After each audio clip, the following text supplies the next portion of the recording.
پچھلی مرتبہ ہم نے پیشین گوئی کے مطالعے کے بنیادی اصول کے بارے میں سیکھا اور اس کے واضح معنوں کے مطابق اس کی تشریح کی، اور اس کی بنیاد خدا کی وفاداری پر ہے، کیونکہ خدا جو کچھ کہتا ہے وہ سچ کہتا ہے۔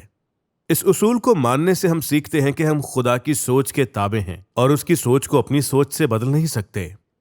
اب ہم اسی بنیاد پر آگے اپنی تعمیر کو شروع کریں گے۔ پیشین گوئیوں پر مبنی آیات کو ایک ترتیب میں رکھنا بہت سارے بکھرے ہوئے میٹیریل کو لے کر ایک بڑا گھر بنانے کے مترادف ہے۔ بائبل مقدس میں بہت ساری پیشین گوئیاں درج ہیں، اور اگر ہم انہیں درست طریقے سے نہیں دیکھتے تو بڑی الجھن کا شکار ہو جائیں گے۔ سب سے پہلے ہمیں اس کو سمجھنے کے لیے درست فریم ورک بنانا ہوگا جس میں ہم تمام تر پیشین گوئیوں کو صحیح طور پر فٹ کر سکیں۔ یہ ایک بڑی جگ سا پزل کو ترتیب دینے کے مترادف ہے جس کے بہت سے ٹکڑے بکھرے ہوتے ہیں۔ اب بائبل مقدس میں بہت ساری پیشین گوئیاں درج ہیں اور سب کی سب پزل کے ٹکڑوں کے مترادف ہیں۔ اب جانتے ہیں کہ خدا نے مختلف نبیوں کو بہت سارا نبوتی مواد عطا کیا جو سب مل کر مجموعی طور پر مستقبل کا ایک ویژن بناتا ہے۔ اب یہ ہم پر ہے کہ ہم اس کا مطالعہ کریں اور سب ٹکڑوں کو صحیح ترتیب میں رکھیں تاکہ ہم پوری تصویر کو واضح دیکھ پائیں۔ آپ پرانے طریقوں سے انہیں ترتیب نہیں دے سکتے کیونکہ اس میں غلطی کا کافی امکان ہے اور تصویر کافی خراب بن سکتی ہے۔ حقیقی طور پر نبوتی تصویر کو دیکھنے کے لیے ضرور ہے کہ ہم پیشین گوئیوں پر مبنی آیات کو درست ترتیب میں رکھیں، اور آپ جانتے ہیں کہ یہ تب ہوگا جب سب ٹکڑے اپنی جگہ پر صحیح بیٹھ جائیں گے۔ آپ کی کوئی بھی درست تشریح باقی تمام نبوتی آیات کے عین مطابق ہونی چاہیے، اور اگر آپ کو کوئی تضاد دکھائی دیتا ہے تو اس کا مطلب یہ ہے کہ آپ ٹکڑوں کو صحیح ترتیب میں نہیں لگا رہے اور خدا اپنے ہی کلام کی مخالفت نہیں کرتا۔ جگ سا پزل کو جوڑنے کا اہم اصول یہ ہوتا ہے کہ آپ باہری فریم پہلے بنائیں۔ آپ کبھی بھی اسے درمیان سے شروع نہیں کر سکتے۔ اسی لیے پیشین گوئی کے معاملے میں بھی ہمیں محتاط رہنا ہوتا ہے اور پہلے اس کے باہری فریم ورک کو بنانا ہوتا ہے، اور پھر باقی ٹکڑوں کو ہمیں بہت ہی محتاط ہو کر جوڑنا ہوتا ہے۔ بس کسی پیشین گوئی کو صحیح طور پر سمجھنے کے لیے ہمیں ایک ڈھانچہ بنا کر مکمل تصویر کا اندازہ لگانا ہوتا ہے، ورنہ ہم ان ٹکڑوں کو صحیح طور پر جوڑ نہیں پائیں گے اور آخر میں الجھن کا شکار ہو جائیں گے۔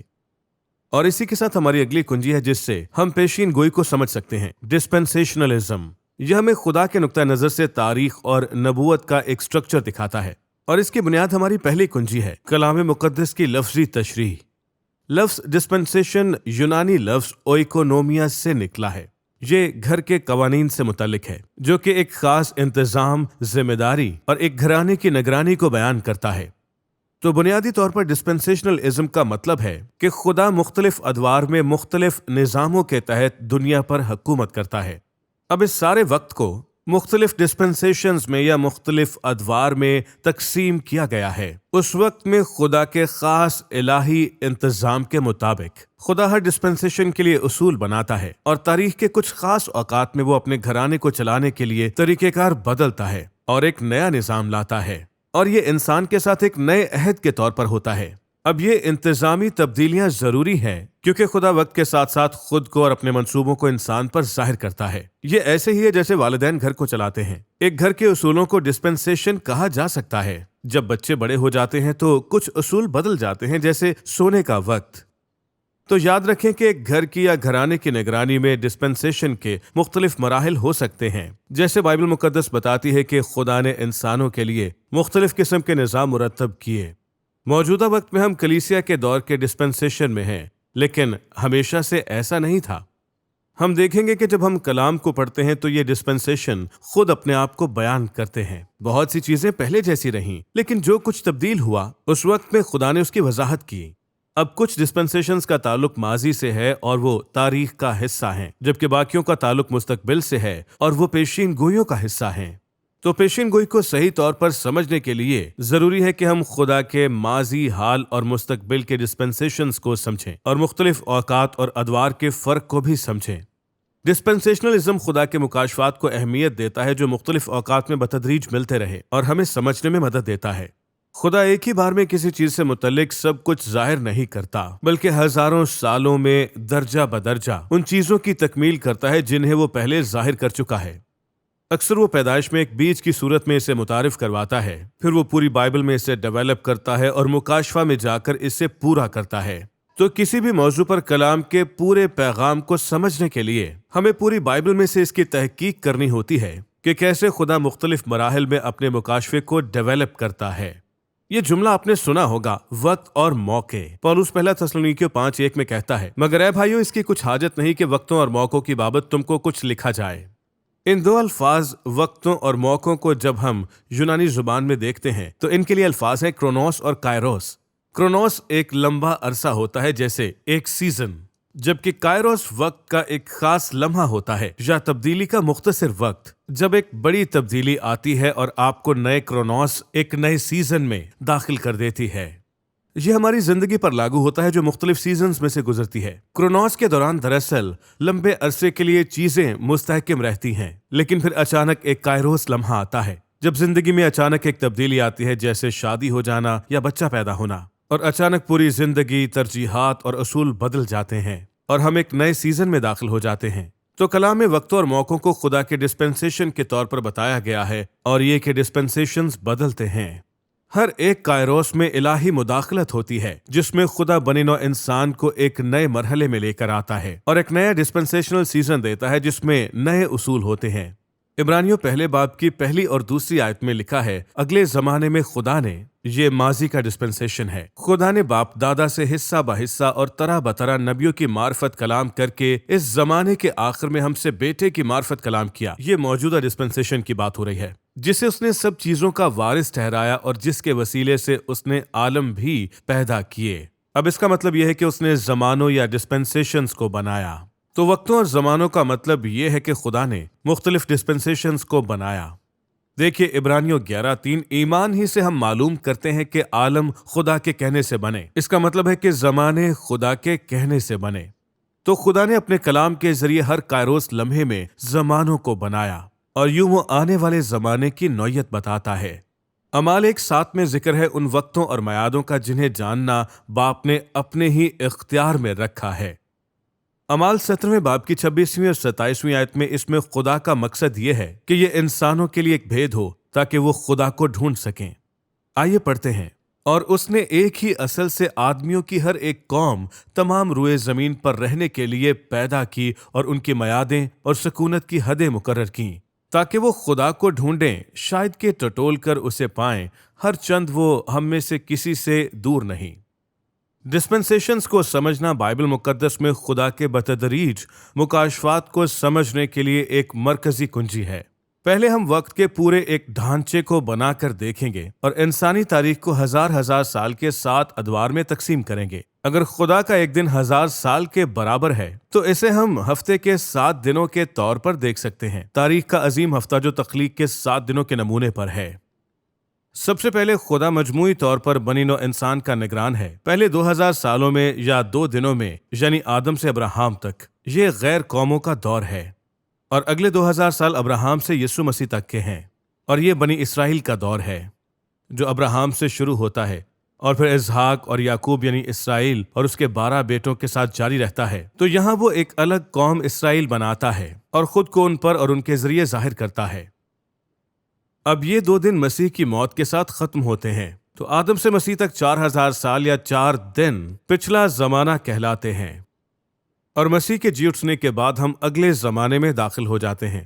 اب اگلے 2000 سال یا 2 دن یہ کلیسیا کا دور ہے، یعنی مسیح کے بدن کا، نئے لوگ جو اسرائیل میں سے اور دوسری قوموں میں سے بلائے گئے ہیں۔ اب یہ دور مسیح کی دوسری آمد پر ختم ہوگا، یعنی آدم سے لے کر 6 دن کے آخر پر۔ جب مسیح واپس آئے گا تو وہ بادشاہوں کے بادشاہ کے طور پر حکومت کرے گا، اور یہ مسیح کا دور ہے۔ مکاشفہ 20ویں باب کے مطابق وہ 1000 سال تک بادشاہی کرے گا، یعنی 1 دن، اور یہ تاریخ کا سبت ہے جب انسان آرام میں داخل ہوتے ہیں، اور یہ 7 دن اس الہی ہفتے کو پورا کرتے ہیں جو 7 دنوں یا وقت کے 7000 سالوں پر مشتمل ہے۔ اور آخرکار وقت کے آخر میں نیا آسمان اور زمین ہوگی، اور سب چھڑائے ہوئے لوگ ایک ہو کر خدا کے ساتھ ابدیت میں رہیں گے۔ یہ ہے خدا کی طرف سے نجات کا منصوبہ۔ یوں وہ انسانوں کی نگرانی کرتا ہے جنہیں 3 گروہوں میں تقسیم کیا گیا ہے۔ نمبر 1 غیر قومیں، نمبر 2 بنی اسرائیل، اور نمبر 3 کلیسیا۔ ہم دیکھتے ہیں کہ خدا کے نجات کے منصوبے کا فوکس مختلف زمانوں میں ہر ایک گروپ میں تبدیل ہوتا ہے۔ اب مجموعی طور پر خدا کے اس عظیم مقصد میں اس کا ایک الگ منصوبہ ہے۔ ہر ایک گروپ کے لیے اس کا ایک الگ منصوبہ، ایک الگ پروگرام ہے، اور اسی کے مطابق وہ مختلف ڈسپنسیشنز میں ان کا انتظام کرتا ہے۔ پہلا کرنتھیوں 10:32 ایک مرکزی آیت ہے جس میں خدا ان 3 الگ گروپس کا بیان کرتا ہے۔ وہ کہتا ہے، تم نہ یہودیوں کے لیے ٹھوکر کا باعث بنو، نہ یونانیوں کے لیے، نہ خدا کی کلیسیا کے لیے۔ پوری بائبل میں بنی اسرائیل قوم یہودی لوگوں پر مشتمل ہے جو کہ ابراہام، اسحاق اور یعقوب کی نسل ہیں، اور یہاں یونانیوں کا ذکر غیر قوموں سے متعلق ہے، یعنی باقی سب لوگ۔ اور کلیسیا ایک خاص گروپ ہے جس میں یہودی بھی شامل ہیں اور غیر قومیں بھی شامل ہیں جو انجیل کے وسیلے سے مسیح کے ہونے کے لیے بلائے گئے ہیں۔ لفظ کلیسیا یونانی لفظ ایکلیزیا سے نکلا ہے جس کا مطلب ہے بلائے گئے۔ اب آئیے ڈسپنسیشنز کو اور تفصیل میں دیکھتے ہیں۔ یہ خدا کی طرف سے بنی نوع انسان کی نگرانی کے کچھ مراحل ہیں۔ اب پہلا کائروس واقعہ تخلیق کا تھا، پیدائش پہلے باب میں، اور پھر عدن کے عہد کا باندھا جانا، پیدائش دوسرے باب میں۔ یہ در حقیقت معصومیت یا بے گناہی کا ڈسپنسیشن ہے۔ آدم اور حوا کو اختیار دیا گیا تھا کہ وہ بڑھیں اور پھلیں، اور انہیں صرف ایک اصول دیا گیا تھا کہ نیک و بد کی پہچان کے درخت کا پھل نہ کھانا، جو ان کی فرمانبرداری کا امتحان تھا۔ اگلا کائروس واقعہ ہے انسان کا گناہ میں گر جانا۔ تب خدا نے آدم کے عہد کے ساتھ اس کا جواب دیا۔ پیدائش 3 باب کی 14 سے 19 آیت میں، جہاں پہ اس نے اس لعنت کا بیان کیا جو ان پر آئے گی ان کے گناہ کے نتیجے کے طور پر۔ اس سے بنیادی اصول بدل گئے۔ پہلی مثال ہے کپڑے پہنانا۔ پہلے وہ ننگے تھے لیکن اب خدا نے انہیں جانوروں کا چمڑا پہنایا۔ اس نے وعدہ بھی کیا کہ وہ نجات دہندہ کو بھیجے گا جو بنی نوع انسان کو دشمن کے ہاتھ سے چھڑائے گا۔ پیدائش 3:15 میں یہ لکھا ہے۔ یہ ضمیری ڈسپنسیشن کے نام سے جانا جاتا ہے کیونکہ آدم نے نیک و بد کی پہچان کے ساتھ زندگی جینے کا انتخاب کیا، اور یہ ڈسپنسیشن پیدائش کی کتاب کے 3 سے 6 باب میں درج ہے۔ اگلا کائروس واقعہ نوح کا طوفان تھا، پوری دنیا کی عدالت۔ اب یہاں خدا طوفان کے بعد نوح کے ذریعے سے بنی نوع انسان کے ساتھ عہد باندھتا ہے جو بہرحال ابھی بھی لاگو ہے، اور یہ کائروس واقعہ پیدائش 7 باب سے 9 باب میں درج ہے۔ اس عہد میں خدا نے انسانی حکومت کو قائم کیا، انسان کو اختیار دیا کہ جرم کی تفتیش کرے اور سزا دے، اور قتل جیسے جرم کے لیے سزائے موت سنائے۔ اور اس دوران خدا نے گوشت کھانے کی بھی اجازت دی لیکن خون نہیں، اور اس سے پہلے اصول تھا کہ سب ویجیٹیرین ہوں۔ تو اس عہد نے انسانی حکومت کے ڈسپنسیشن کو متعارف کروایا، اور اس کا ذکر پیدائش 9 باب سے 11 باب میں ہے۔ اگلا کائروس ابراہم، اسحاق اور یعقوب کے ساتھ خدا کا عہد ہے جو پیدائش 12 سے 28 باب میں باندھا گیا، اور جو بعد میں آنے والے تمام عہدوں کی بنیاد ہے، اور جس کے ذریعے خدا نجات اور بادشاہی کے منصوبوں کو آگے بڑھاتا ہے۔ اس سے پہلے کے عہد کل بنی نوع انسان کے ساتھ باندھے گئے، لیکن اب خدا ابراہم کی اولاد پر مرکوز ہے۔ یہ ایک غیر مشروط عہد تھا جو ابراہم اور اس کی قوم سے ایک سرزمین اور بیج کا وعدہ کرتا ہے جس کے ذریعے سے پوری دنیا کو نجات اور برکت ملے گی۔ بس یہ عہد وعدے کے ڈسپنسیشن کو متعارف کراتا ہے، اور بائبل مقدس میں پیدائش 12 باب سے خروج 11 باب تک اس کا ذکر ہے۔ خدا نے پیدائش 12 باب کی 1 سے 3 آیت میں فرمایا، اور میں تجھے ایک بڑی قوم بناؤں گا اور برکت دوں گا اور تیرا نام سرفراز کروں گا، سو تو باعث برکت ہو۔ جو تجھے مبارک کہے ان کو برکت دوں گا، اور جو تجھ پر لعنت کرے اس پر میں لعنت کروں گا، اور زمین کے سب قبیلے تیرے وسیلے سے برکت پائیں گے۔ اب اس عہد نے بھی غیر قوموں کے لیے بنیادی اصولوں کو بدل دیا کیونکہ اب ان کی برکت ابراہم، اسحاق اور یعقوب کی اولاد کے ساتھ جڑی ہوئی ہے۔ بس اگر وہ ان پر لعنت کریں گے تو خود بھی لعنتی ہوں گے۔ اگلا کائروس خروج ہے جو موسیٰ کی رہنمائی میں ہوا۔ خدا نے اسرائیل کے ساتھ کوہ سینا پر عہد باندھا جو موسیٰ کا عہد کہلاتا ہے۔ یہ شریعت کی ڈسپنسیشن کا آغاز کرتا ہے اور خروج سے لے کر پرانے عہد نامے کے آخر تک جاتا ہے۔ یہ پرانا عہد خصوصاً اسرائیلیوں کو دیا گیا عارضی عہد کے طور پر، اور یہ اس نئے ابدی عہد کی تیاری کے لیے تھا جو مسیح لانے والا تھا۔ اگلا کائروس مسیح کا مرنا اور جی اٹھنا ہے جب اس نے ایک نیا عہد باندھا۔ اب مسیح یسوع میں اس نئے عہد نے پرانے عہد کی جگہ لے لی جو کہ اب عمل میں نہیں لایا جا رہا، کیونکہ جانوروں کی قربانیاں اور رسمی قوانین اب عمل میں نہیں لائے جاتے، بلکہ یہ سب ہمیں یہ سمجھانے کے لیے ہیں کہ یہ سب کچھ مسیح میں پورا ہو گیا۔ تو خداوند یسوع نئے عہد کے ذریعے سے نیا ڈسپنسیشن لے کر آیا، لیکن یہ حیران کن تھا۔ اور جانتے ہیں نبیوں نے مسیح کی آمد کو 2 مراحل میں دیکھا، پہلا دکھ اٹھانا اور ہمارے گناہوں کے لیے مرنا، اور دوسرا کل زمین پر بطور بادشاہ جلال میں حکومت کرنا۔ لیکن ان پر یہ ظاہر نہیں کیا گیا کہ اس کے دکھ سہنے اور جلال کے درمیان ایک بڑا عرصہ ہے۔ پس خدا نے اس ڈسپنسیشن کو راز میں رکھا، جی ہاں، کیونکہ اس کا تعلق اسرائیلیوں کے مسیح کو رد کرنے سے تھا۔ کیسے اسرائیلی اسے بادشاہ قبول کرتے اگر وہ زمین پر اپنی بادشاہی قائم کرتا اور پرانے عہد نامے کے نبیوں کی رویا کو پورا کرتا؟ لیکن کیونکہ انہوں نے اسے رد کیا اور یہ بادشاہت ملتوی ہو گئی اور اس کے بجائے کلیسیائی زمانہ متعارف ہوا۔ خدا اسی صورت میں بھید کو ظاہر کرتا جب مسیح کے لیے اسرائیلیوں کی تردید ختم ہو جاتی، ورنہ یہ ان کی آزاد مرضی کی خلاف ورزی ہوتی۔ اب راز یہ تھا کہ خدا اسرائیلیوں سے ہٹ کر ایک نیا بدن بنائے گا جس کا حصہ یہودی اور غیر قومیں ہوں گی، اور وہ کلیسیا یعنی مسیح کا بدن کہلائے گا۔ اب اسرائیل قانونی اندھے پن کا شکار ہے، جبکہ کلیسیا کو مسا کیا گیا ہے کہ خدا کی نمائندہ ہو اور اس دور کے لیے گواہ ہو۔ پس دیکھیں، یہ ڈسپنسیشن کلیسیائی دور کہلاتا ہے۔ چلیے اب مستقبل میں چلتے ہیں۔ کلیسیائی دور ایسے ہی ختم نہیں ہوگا، بلکہ کلیسیا کو اٹھا کر خدا اسے ختم کرے گا، جو کہ اگلے کائروس واقعے کا آغاز ہے، جس سے دوبارہ سب کچھ بالکل بدل جائے گا۔ کلیسیا کے اٹھائے جانے کے بعد مصائب کا دور آئے گا اور دنیا بھر میں 7 سال تک عدالت ہوگی، اور پھر خداوند یسوع کی دوسری آمد ہوگی۔ مکاشفہ کی کتاب کے 4 سے 19ویں باب میں اسے بڑی تفصیل سے بیان کیا گیا ہے۔ یہ کائروس تبدیلی کا وقت اس سے مطابقت رکھتا ہے جو کچھ نوح کے دور میں ہوا۔ نمبر 1، نوح کا کشتی میں چلے جانا کلیسیا کے اٹھائے جانے کی نمائندگی کرتا ہے، جبکہ اس طوفان کے ذریعے باقی دنیا کی عدالت مصائب کے دور کی نمائندگی کرتی ہے۔ اور اس کے بعد دنیا ایک نئے ڈسپنسیشن میں داخل ہوئی، بالکل اسی طرح جس طرح اپنی آمد ثانی پر مسیح ایک بالکل نیا ڈسپنسیشن لے کر آئے گا۔ یہ ہے میسینک ایج، یعنی مسیح کا دور، خداوند کا دور یا خداوند کا دن، جبکہ وہ خود زمین پر حکومت کرے گا اور قوموں کو اپنی بادشاہی کے تحت لائے گا۔ اسے ملینیم بھی کہتے ہیں، کیونکہ مکاشفہ 20ویں باب کے مطابق یہ 1000 سال تک رہے گا، اور یہ اس زمین کا سنہری دور ہوگا۔ ان سب چیزوں کی بحالی کا وقت ہوگا جن کی پیشن گوئیاں نبیوں نے کی تھیں۔ یہ راست بازی اور امن کا دور ہوگا، لعنت کو ختم کر دیا جائے گا، ابلیس اور اس کی بدروحوں کو گڑھے میں ڈال دیا جائے گا، اور ہم 1000 سال تک مسیح کے ساتھ بادشاہی کریں گے۔ اور آخرکار 1000 سال بعد ابلیس کو مختصر وقت کے لیے گڑھے سے آزاد کیا جائے گا۔ وہ اپنی فوجوں کو اکٹھا کرے گا اور آخری بغاوت ہوگی، اور خدا سب باغیوں کو آگ سے جلا دے گا، اور پھر خدا ابلیس کو آگ کی جھیل میں ڈال دے گا۔ آپ مکاشفہ 20ویں باب کی 7 سے 10 آیت میں یہ پڑھ سکتے ہیں۔ ہم اب وقت کے آخر میں پہنچ گئے ہیں، کیونکہ کائنات اب تباہ کی جا چکی ہے۔ مکاشفہ 20واں باب 11ویں آیت۔ اور پھر سفید تخت کے سامنے کھڑے غیر نجات یافتہ لوگوں کو حتمی سزا سنائی جائے گی، اور انہیں آگ کی جھیل میں ڈالا جائے گا۔ مکاشفہ 20واں باب اور اس کی 12ویں سے 15ویں آیت۔ اور پھر خدا ہمیں ابدیت میں لاتا ہے، جہاں نیا آسمان، نئی زمین ہے، سب کچھ کامل ہے۔ اور ہم یہ مکاشفہ 21ویں اور 22ویں باب میں پڑھتے ہیں، جو بائبل مقدس کے آخری 2 باب ہیں، اور افسیوں پہلے باب کی 10ویں آیت میں اسے زمانوں کے پورے ہونے کا انتظام کہا گیا ہے۔ اب دیکھیں، ہر ایک ڈسپنسیشن کی الگ خصوصیات ہیں جن سے یہ پہچانا جاتا ہے۔ جگسو پزل بناتے ہوئے ٹکڑوں کو ملانے کے لیے مدد بھی ملتی ہے۔ آپ ایک جیسے دکھنے والے ٹکڑوں کو اکٹھا کرتے ہیں کیونکہ تصویر کے مطابق وہ ایک جیسے لگ رہے ہوتے ہیں۔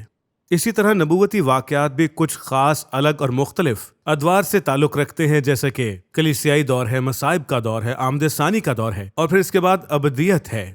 جب ہر دور کی خصوصیات ہمیں پتہ ہوتی ہیں تو ہمیں یہ جاننے میں مدد ملتی ہے کہ کون سا ٹکڑا کہاں لگے گا۔ تو جب آپ کوئی پیشن گوئی پڑھتے ہیں تو آپ کو یہ پہچاننے کے قابل ہونا چاہیے کہ یہ کس دور کی بات کر رہی ہے۔ ڈسپنسیشنز تاریخ کو خدا کے نقطہ نظر کے مطابق سمجھنے میں ہماری مدد کرتے ہیں، تاکہ ہم سمجھیں اور بظاہر دکھنے والے کسی تضاد کا بھی جواب دیتے ہیں۔ جیسا کہ کسی دور میں سور کا گوشت کھانا منع تھا اور دوسرے دور میں اس کی اجازت ہے، جبکہ 1000 سالہ بادشاہی میں خوراک ویجیٹیرین ہوگی۔ اسی طرح کچھ دوسرے بنیادی اصولوں میں بھی تبدیلیاں ہوتی ہیں۔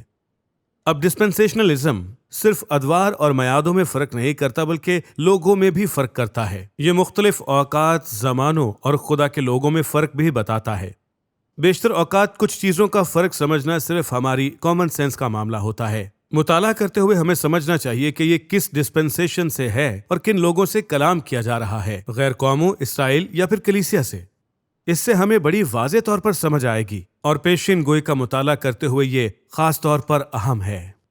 ڈسپنسیشنل ازم کلیسیا اور اسرائیل میں ایک واضح فرق بتاتا ہے، جبکہ تھیولوجی کے دوسرے نظام اس میں الجھن پیدا کرتے ہیں، جس کے سبب سے بہت ساری غلط تعلیمیں جنم لے لیتی ہیں۔ جیسے کہا جاتا ہے کہ کلیسیا نیا اسرائیل ہے، اس نے اسرائیل کی جگہ لے لی ہے، لیکن میں کہتا ہوں کہ ہمیں کلام کو متوازن رکھنا ہے۔ کلیسیا کا بہت ہی اہم کردار ہے اور ساتھ ہی اسرائیل کا بھی۔ ڈسپنسیشنلزم پوری بائبل کو اتحاد کے اصول کے ذریعے سے سمجھتا ہے کہ خدا بتدریج نجات اور بادشاہی کے مقاصد کے لیے اس وقت میں کام کر رہا ہے، اس کے جلال تک۔ دیکھیں، اس کی بنیاد دراصل پورے کلام کی لغوی تشریح پر ہے کہ ہم درجہ بدرجہ خدا کے مکاشفات کو کھلتا ہوا دیکھیں۔ ہر ایک مرحلے پر اگرچہ خدا کا مکاشفہ بھی مکمل نہیں ہوا، لیکن یہ سچا ہے، اس میں کوئی غلطی نہیں ہے اور بعد میں کسی ترمیم کی گنجائش بھی نہیں ہے۔ یوں ہی نیا عہد نامہ پرانے عہد نامے کی بنیاد پر کھڑا ہے۔ یہ اس کی وضاحت کرتا ہے، اسے کھولتا ہے، لیکن اس میں ترمیم نہیں کرتا۔ ہمیں بائبل کو اس طرح سے سمجھنا چاہیے جس طرح خدا نے یہ ہم پر ظاہر کی، اوقات میں اس کے بتدریج مکاشفوں کے لحاظ سے۔ مطلب ہمیں اسے ایسے پڑھنا ہے جیسے یہ لکھی گئی ہے۔ جیسے ہم کسی ناول کو پڑھتے ہیں اور بتدریج اسے پڑھتے چلے جاتے ہیں، اس طرح خدا کی کتاب کو صحیح طور پر سمجھنے کے لیے ہمیں پرانے عہد کے بالکل شروع سے اسے پڑھنا ہے۔ پرانے عہد نامے کے نبیوں نے دیکھا کہ ساری تاریخ آنے والے مسیح بادشاہوں کے بادشاہ کی طرف اشارہ کر رہی ہے، جو شخصی طور پر اس زمین پر ایک حقیقی اور قابل عمل بادشاہی تعمیر کرے گا، جو کہ میسیانک کنگڈم کہلاتی ہے۔ انہوں نے پیشین گوئی کی کہ مسیح ابن داؤد اسرائیل کے ساتھ پوری دنیا پر بادشاہی کرے گا اور وہ اس زمین پر سرفراز ہوں گے۔ اب دیکھیں، یہ اعتقاد نبوتی آیات کی لفظی تشریح سے آیا ہے۔ ہمیں پرانے عہد کے اس نبوتی منظر نامے کو سمجھنا ہوگا اور توقع کرنی ہوگی کہ نئے عہد نامے کے مکاشفات اس کے عین مطابق ہوں۔ اب نیا عہد نامہ بہت ساری ایسی چیزوں کی وضاحت کرتا ہے جو پہلے واضح نہیں تھیں، اور کچھ بالکل نئی چیزیں بھی ظاہر کرتا ہے، لیکن یہ پہلے سے ظاہر شدہ سچائیوں کو کالعدم نہیں کرتی۔ کچھ دوسری تھیولوجیز جیسے کہ عہد کی تھیولوجی ہے، پرانے عہد کی نبوت کی اس لفظی تشریح کو رد کرتی ہے اور دعویٰ کرتی ہے کہ اس کی تشریح نئے عہد نامے کے تناظر میں ہی صحیح ہو سکتی ہے۔ وہ کہتے ہیں کہ نئے عہد میں زور اس بات پر ہے کہ کلیسیا خدا کے عہد کے لوگ ہیں۔ مطلب ہمیں پرانے عہد کے ان حوالہ جات کو دوبارہ لکھنے کی ضرورت ہے جو اسرائیل سے متعلق ہیں کلیسیا کے لیے۔ جبکہ مسیح نے میسیانک کنگڈم کی بجائے کلیسیا کو قائم کیا، تو وہ کہتے ہیں کہ کلیسیا کو اس پیشن گوئی کی تکمیل ہونا چاہیے۔ اس لیے خدا نے میسیانک کنگڈم قائم نہیں کی، حتیٰ کہ نیا عہد نامہ اس کی واضح تعلیم دیتا ہے۔ آپ مکاشفہ 20واں باب پڑھ سکتے ہیں۔ اس طرح وہ نئے عہد نامے کو استعمال کرتے ہیں پرانے عہد کی پیشین گوئیوں کے حقیقی معنوں کو تبدیل کرنے کا جواز پیش کرنے کے لیے، تاکہ ثابت کر سکیں کہ یہ پیشین گوئیاں کلیسیا کی صورت میں پوری ہوئیں۔ لیکن کیا آپ ایک ناول کو بھی اس طرح سے پڑھتے ہیں؟ اور اس کے علاوہ یسوع نے یہ کہا کہ میں نبیوں کی کتابوں کو منسوخ کرنے نہیں آیا۔ متی 5:17 میں یہ لکھا ہے۔ پرانا عہد نامہ اسی طرح قائم ہے جس طرح دیا گیا تھا، اور حقیقت میں نیا عہد کچھ اور مکاشفات دیتا ہے جو پرانے عہد کی ترمیم کو درست ثابت نہیں کرتے۔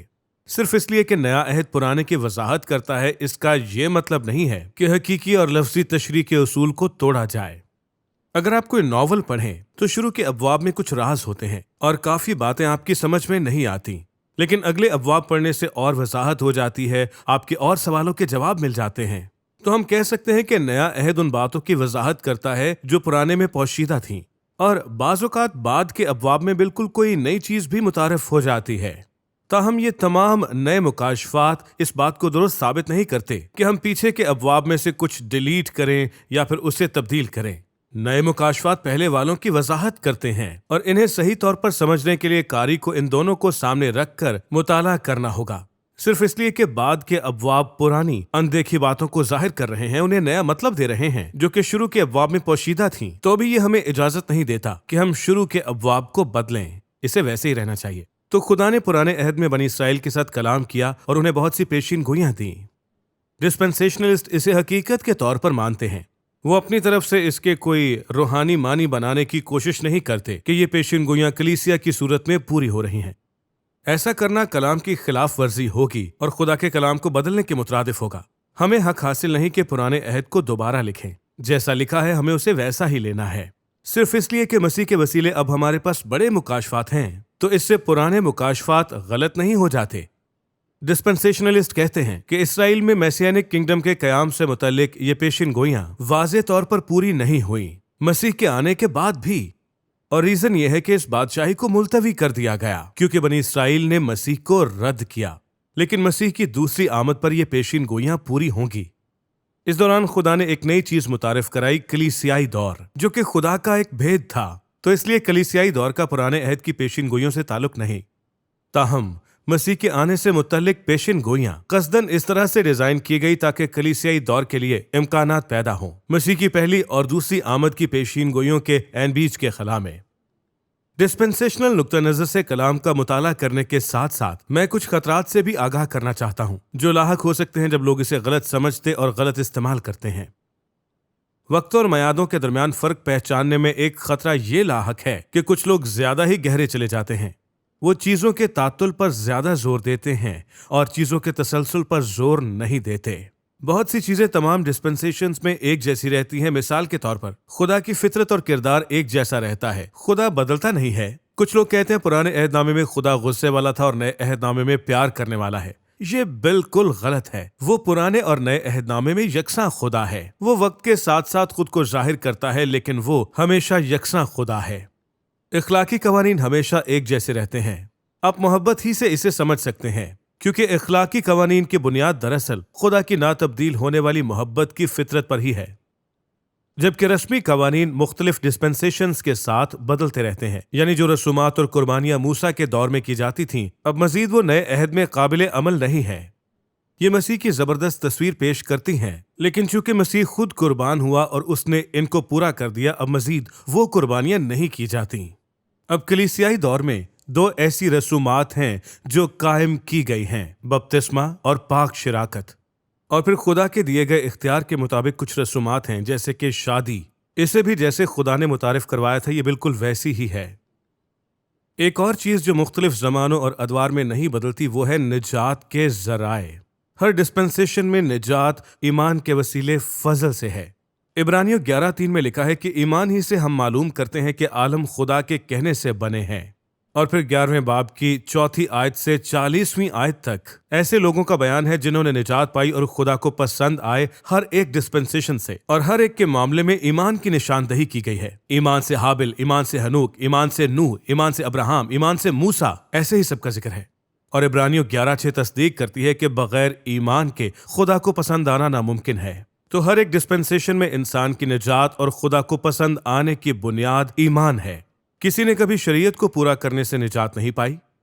اکثر ڈسپنسیشن پہ الزام لگایا جاتا ہے کہ یہ کچھ اور تعلیم دیتی ہے، لیکن ایسا نہیں ہے۔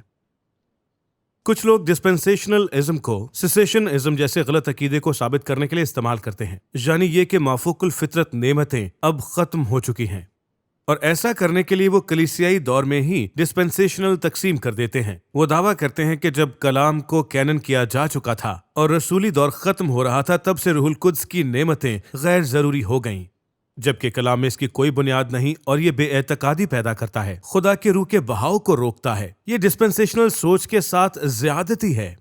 ایک اور بہت ہی عام غلطی جو کی جاتی ہے وہ یہ ہے کہ اسرائیل اور کلیسیا کے درمیان فرق کو غلط بیان کیا جاتا ہے، یہ کہہ کر کہ اسرائیل خدا کے زمینی لوگ ہیں اور کلیسیا خدا کے آسمانی لوگ ہیں۔